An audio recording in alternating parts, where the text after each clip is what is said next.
این منزل من و توست. اتاق خواب، رخت خواب و محل زندگی، کاخ و قصر من و توست. بایستی سالهایی را در اینجا سپری کنیم.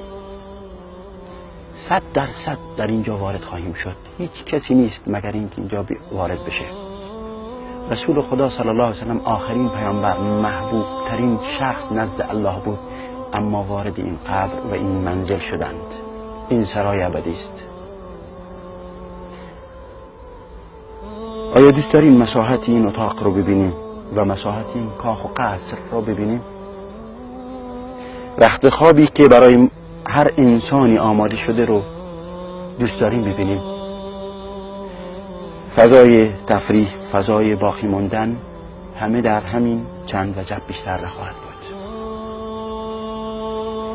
در این قبر و در این منزل شاهان خوابیدند، وزرا خوابیدند، فقرا خوابیدند، ستمگران و ظالمان خوابیدند، همه خوابیدند و همه خواهند خوابید. کل من علیها فان و یبقى وجه ربک ذو الجلال والاکرام. در این قبر و در این منزل همه ما را فراموش خواهند کرد. چند روزی برای ما اشک میریزند، بعدها میگن یادش به خیر، میگویند آدمی بود و رفت. من که انسان در قبر گذاشته میشه، این انسانی که ایمان پاک، اعتقاد توحیدی، موحد بوده، یک انسان خوشرو، زیبا چهره، در حالی که لبخند میزنه نزد او میاد. انسان مرده بلافاصله میگه تو چه کسی هستی؟ میگه من نمیشناسی؟ من همون عمل صالح تو هستم. خوش باش، به تو مژده بهشت باد روز قیامت. فرشتگان منکر و نکیر میان و سوالهای بسیار ساده، خدات کیست، پیامبرت چی بوده، دینت چی بوده و کتابت چی بوده، سوالهای بسیار ساده پاسخ خواهد داد، بسیار ساده پاسخ خواهد داد. این با حفظ مادی نیست، بلکه عمل انسان و ایمان، اندیشه های انسان هست که این زمینه رو فراهم میکنه انسان بتونه این پاسخ ها رو ارائه بده. زمانی که در واقع این اتاق خواب انسان خواهد بود، در واقع اتاق زندگی انسان اینجا خواهد بود، این سوال ها را پاسخ داد. این فرد خوشرو نزد او خواهد ماند. این انسان مؤمن میگه رب اقم الساعه، عجله داره، صبر نداره کی قیامت برپا میشه. رب اقم الساعه.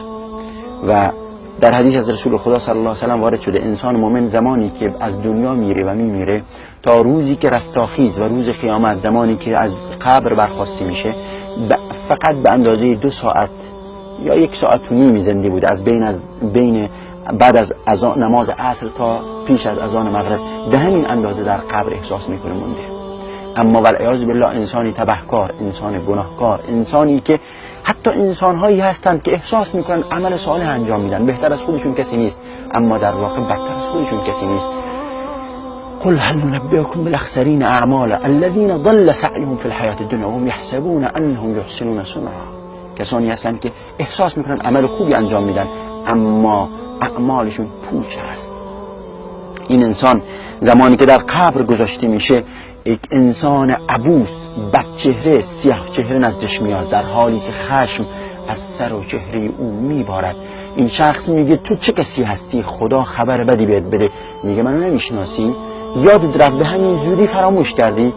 یادت رفت اون لذت‌های حرام، اون اعمال گناه، اون لهو و لعب حرام یادت رفت؟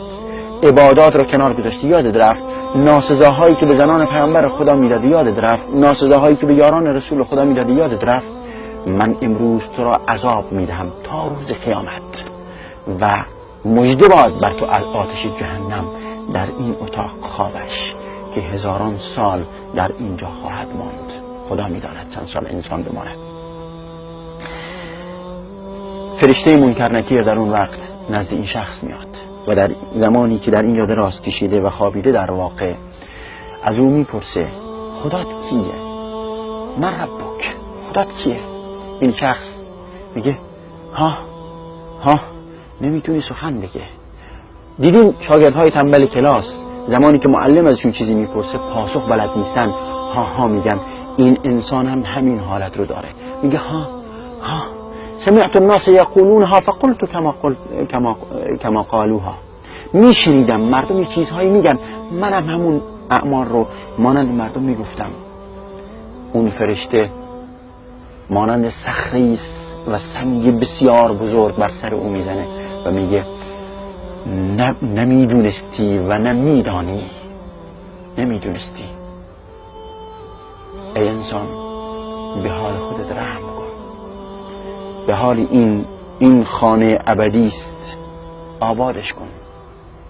ای انسان این منزل را آباد کن. آبادی این منزل بسیار ساده است، نمیخواد در شبانه روز 8 ساعت سر کار رفت. بسیار ساده، اعمالی بسیار که در زندگی دنیا به صلاح انسان قبل از اینکه در این کاخ و قصر به صلاح انسان باشه. اون هم همونطور گفتیم ارکان ایمان و ارکان اسلام بسیار ساده است و هیچ سختی و مشقتی که میت وارد قبر میشه این دعا خونده میشه: بسم الله و علی ملت رسول الله. بسم الله و علی ملت رسول الله خونده میشه و بعد از اون این در واقع تخت سنگ هایی که به این صورت ترتیب داده شده بر این میتی که دفن شده به این صورت گذاشته میشه. این تخت سنگ ها برای این که در واقع خاک بر یا جسد میت اذیت نبینه و این بخش لحد گفته میشه و این به این صورت این لحد پوشیده میشه و به این صورت ما این رو میپوشونیم.